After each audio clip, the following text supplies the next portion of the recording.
in preparation for the massive amounts of horsepower we're about to be making with this thing, as soon as the rest of this Huron speed kit comes in, I opted to haven't put them on yet, get some traction bars for this thing. Because it is just a half ton. I mean, I'll try some kind of benefit from them anyway. But regardless, it's a half ton that does not have a very strong suspension. And we're going to be doubling our horsepower probably. So we're going to put some traction bars on the Silverado. These traction bars are from Reaper Performance, or Reaper traction bars. I'll link them in the description. I got the rebuildable Johnny joints. They're greasable. I'm not crazy about Heim joints on daily driver stuff. They have their place, but something that you just drive regularly, they get really dirty, they squeak, they bind up. These are kind of sealed. And anyway, yeah, so I opted to paint them myself. Hindsight, I should have just paid the money to have them powder coated, but anyway, I'll put them on the truck and I'm gonna finish painting them. Here's the bracketry. So he has a couple different designs, and he accidentally sent me the wrong upper ones, but I got the right ones in there. No big deal. He stands behind his product. He made everything right. So here's the brackets that go under the axle. Pretty beefy stuff. Looks like they are not directional. So then obviously we got new U-bolts, new hardware for them. I opted to, well, not opted to, I'm going to do. So these bolt to the frame, right? That way, so you have 2 bolts there. I'm going to also add 1, maybe 2, 3/8 bolts through the frame to pinch it that way as well, just to give it more strength. But anyway, let's get the rear U-bolts off and we'll start with the plates. I got the rear U-bolts and plates off. Your process will be a little bit different than mine because I have 14 bolt swapped this. This is a 14 bolt semi-float, 9.5 inch ring and pinion, or ring I guess, out of a 94 half ton, heavy half ton. So I still got the 6 lug, but it's significantly stronger. I was able to keep my disc brakes. It's actually the first video I ever posted going over that. I didn't show any of it because I had done it before I started a channel, but if you have done that or planning on doing it, keep that in mind. So he'll need to know, because these are different sizes for the tubes of the axle, but the process should be pretty similar. So we got one here. Got some U-bolts that are all primed up. We got 1 coat of black on them. Figure I get everything bolted up and then paint some more. And since I used a different kit, I had to source these again. These are the top plates. I had those from Rough Stuff Specialties for the disc brakes, 14 bolt swap, but I have to go back to this style plate and clean that off. Well, that's easy enough. You can't really see it, but plates there. We'll hang the U-bolts. Get these all ready. So pretty straightforward. Not even reading the instructions. You probably should. I just like to do things just by the how it feels. And this feels good. This feels right. The area where they're cut out, it's a little bigger than the U-bolts, I'm guessing, for variation in these. So these are bent to whatever spec. I got these from, I think it's PMF suspension. The U-bolts I did, they didn't come with a kit. I ordered those, and I don't remember what these came with. No, these came with, I don't remember. I don't know if they came with the U-bolts or the kit. Sorry.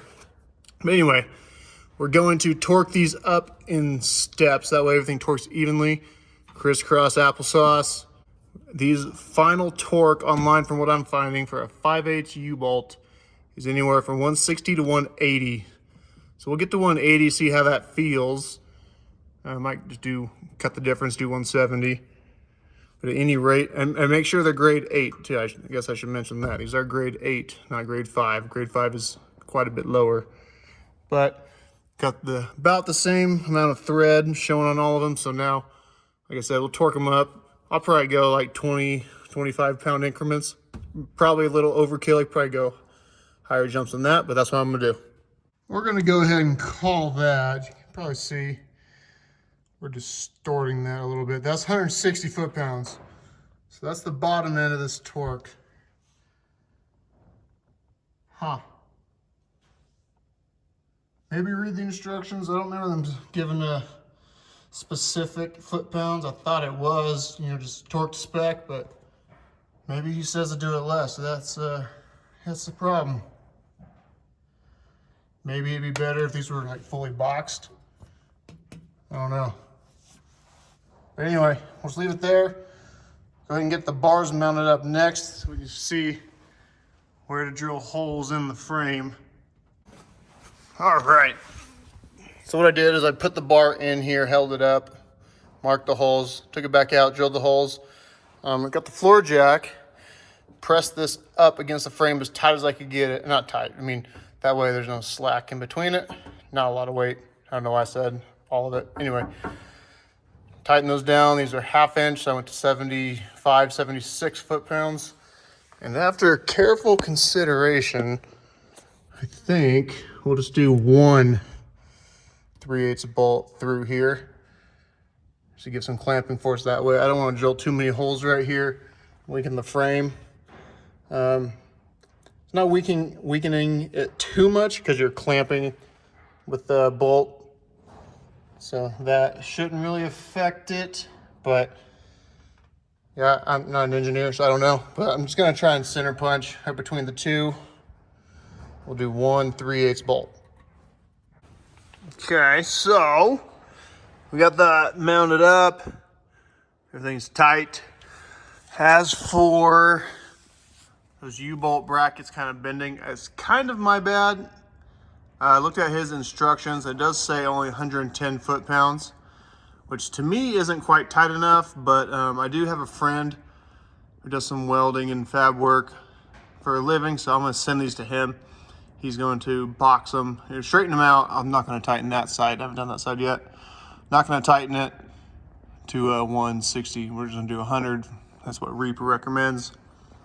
And then he's gonna fully box them, send them back, and we'll go from there. But we'll get everything mounted up, all the holes drilled. You see, that kind of worked out good. I like that. I used a 3/8 fine thread bolt because they have a little more clamp force than a coarse thread. 45 foot-pounds versus 50 foot-pounds, so obviously a little more squeeze. These are not 5/8, grade 5 bolts. I think they're 1/2 inch bolts. So yeah, I'll get the other side done, and yeah, see how she looks. Wrapped up the install.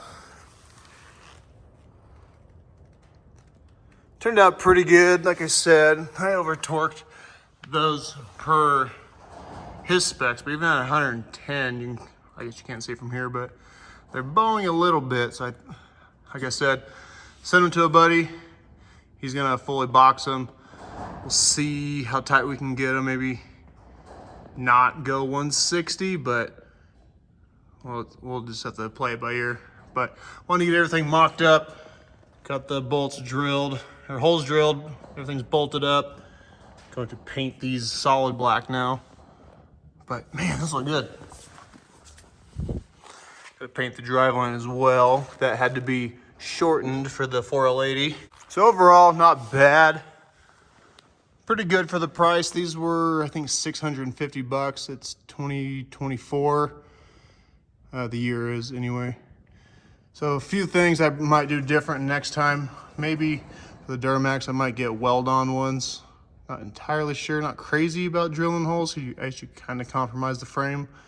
As long as you're bolted up, should be okay. I put that washer on backwards.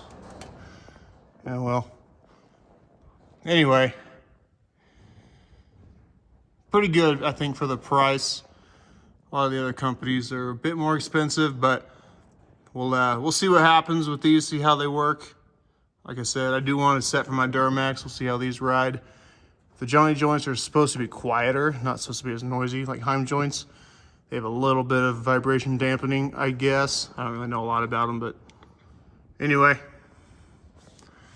So once we get this thing going, the rest of the turbo kit is supposed to come in tomorrow. So the next video will probably be ripping the old turbo system off and installing the Huron speed kit, or at least doing an unboxing, then an install video. And then we can start squealing some tires. They were greased. It looked like when I was moving the joints around, I might give them another pump just to make sure they're nice and full. You don't want to overfill them, you don't want to blow the seals out. I mean, I don't know that. I guess if they're anything like a normal bearing, I don't want to overfill them, but man, those look pretty good. There we go. Put a coat of black on it.